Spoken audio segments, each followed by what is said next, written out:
Assalamualaikum warahmatullahi wabarakatuh. Perkenalkan, nama saya Waris Sukmawati. Di sini saya akan menjelaskan mengenai hakikat komunikasi dalam filsafat. Pertama-tama, kita semua pasti tahu bahwa komunikasi adalah sebuah proses untuk menyampaikan pesan dari komunikator kepada komunikan yang menggunakan bahasa sebagai alat penyalurnya. Namun, dalam filsafat, komunikasi tidak sesederhana itu. Komunikasi dipandang sebagai sebuah usaha untuk memahami dan dipahami. Terlebih lagi dengan adanya perbedaan latar belakang di setiap diri manusia yang membuat pesan menjadi multimakna dan bisa saja pesan disalahartikan. Oleh karena itu, dalam berkomunikasi, kita membutuhkan pengetahuan dan keterampilan agar komunikasi menjadi efektif dan ada timbal balik antara komunikator dengan komunikan. Tidak hanya itu, dalam filsafat, komunikasi juga dianggap sebagai sebuah sarana untuk menemukan arti di balik simbol-simbol yang ada, seperti halnya warna putih yang menggambarkan kesucian, atau warna biru yang identik dengan sifat dingin, atau warna merah yang menggambarkan kemarahan, dan simbol-simbol yang lain. Selain itu, komunikasi dalam filsafat juga dipandang sebagai sebuah bentuk nyata dari eksistensi manusia. Karena melalui komunikasi kita bisa menyampaikan apa yang kita rasa, menyampaikan pandangan kita, menyampaikan opini-opini kita. Selain itu, kita juga dapat mengenal diri kita melalui tanggapan-tanggapan dari orang lain terhadap diri kita.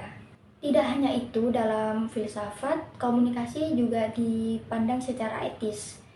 Maksudnya di sini, dalam berkomunikasi kita perlu menghormati lawan bicara kita dan mempertimbangkan dampaknya bagi pihak yang terlibat.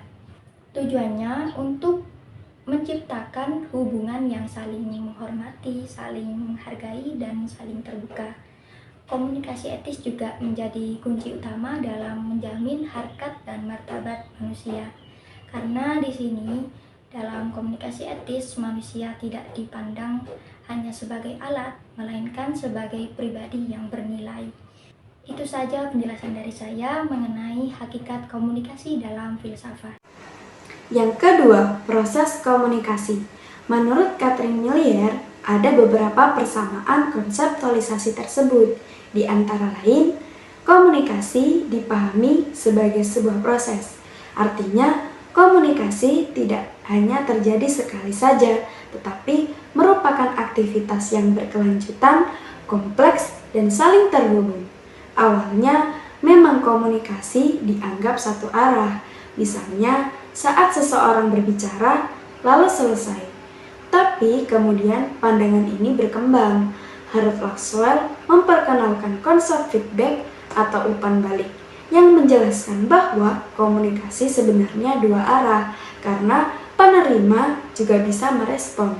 Jadi, komunikasi itu bukan hanya menyampaikan, tapi juga mendengarkan dan merespon secara aktif.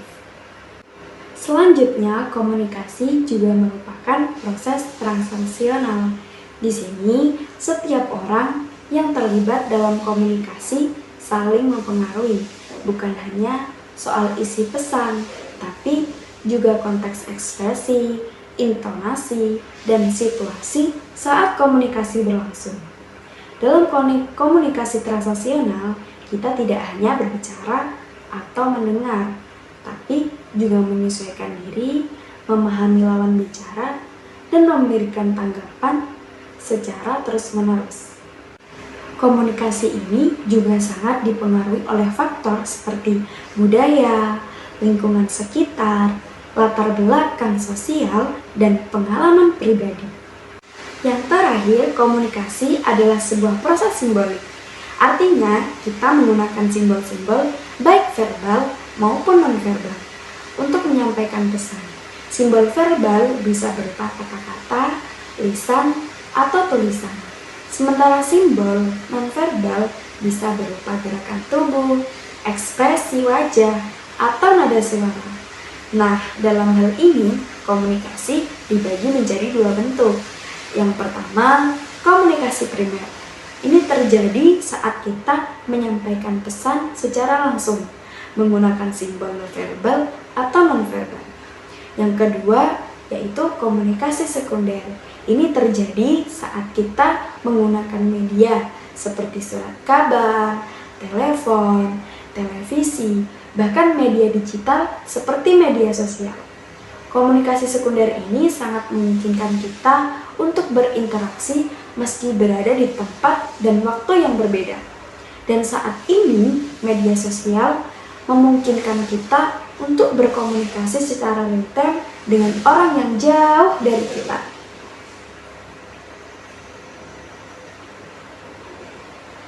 Filsafat komunikasi mempelajari komunikasi secara mendalam dengan pendekatan sistematis, kritis, dan metodologis.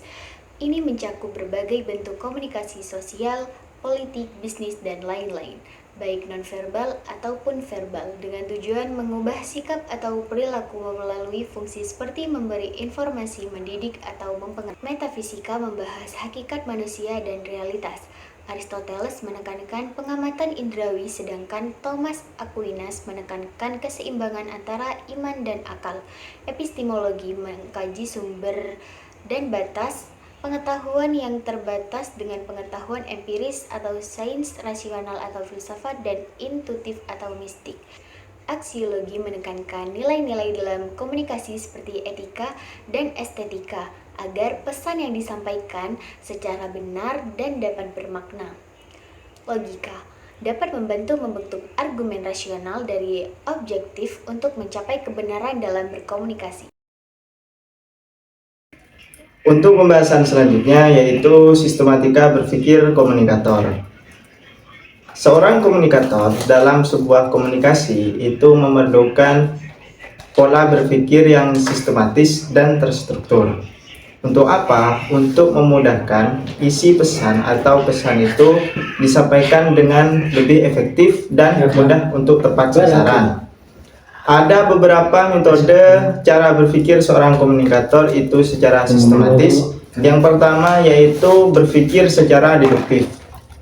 Berpikir deduktif ini merupakan sebuah pola berpikir atau cara berpikir yang menarik dari pernyataan umum itu disimpulkan menjadi sebuah pernyataan yang khusus atau lebih spesifik. Dalam metode ini menggunakan pola berpikir silogisme, yang mana itu menggunakan pikiran yang logis. Nah, dalam metode ini cocok digunakan untuk keperluan yang membutuhkan pikiran secara logis. Untuk metode yang kedua yaitu sistematika berpikir induktif. Berbeda dengan sistematika berpikir deduktif, bahwasanya sistematika berpikir induktif ini merupakan pola berpikir yang berdasarkan observasi kasus yang lebih spesifik, yang kemudian itu ditarik menjadi kesimpulan yang lebih umum. Nah, dalam hal ini cocok digunakan untuk sebuah penelitian atau sebuah proses ilmiah. Untuk sistematika berpikir yang ketiga yaitu sistematika berpikir pemecahan masalah. Nah, dalam metode ini menggabungkan dua metode yang tadi, yaitu metode induktif dan metode deduktif, yang mana ini digunakan untuk pemilihan tindakan dalam memecahkan sebuah masalah. Untuk metode yang keempat yaitu sistematika berpikir atau metode berpikir secara kreatif. Nah, seperti pada umumnya, berpikir kreatif itu merupakan sebuah pola berpikir yang menggunakan ide baru atau menggunakan pemikiran yang baru untuk mencapai sebuah kemanfaatan dengan menggabungkan imajinasi dan pengetahuan. Nah, dalam hal ini tidak selalu berbasis data untuk berpikir secara kreatif, karena berpikir kreatif ini dapat memudahkan seorang komunikator dalam menyampaikan sebuah pesannya. Simbol sebagai syarat komunikasi.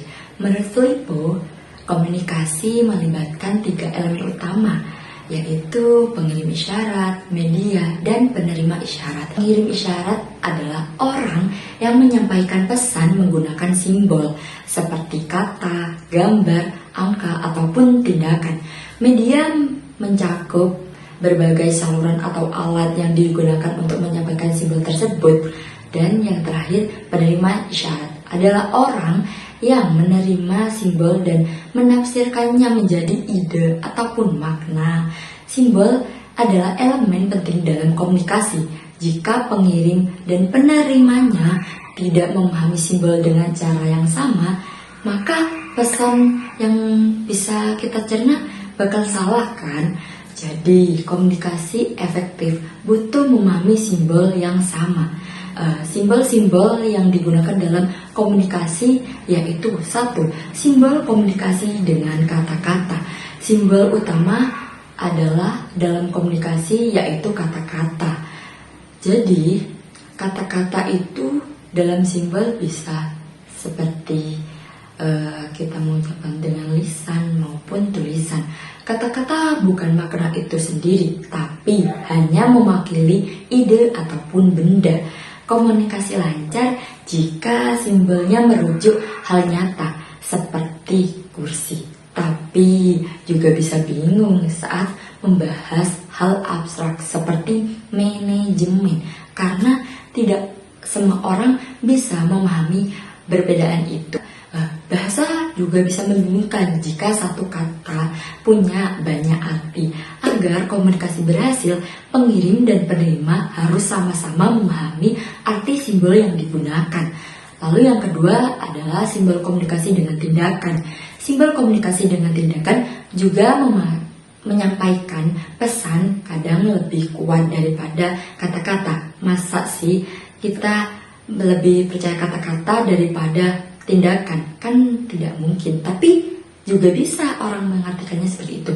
Contohnya seperti manajer tiba-tiba memindahkan mesin tanpa menjelaskan alasannya. Karyawan bisa salah paham bukan? Bisa mikirnya pabrik ini akan tutup ataupun pindah, padahal sebenarnya tidak.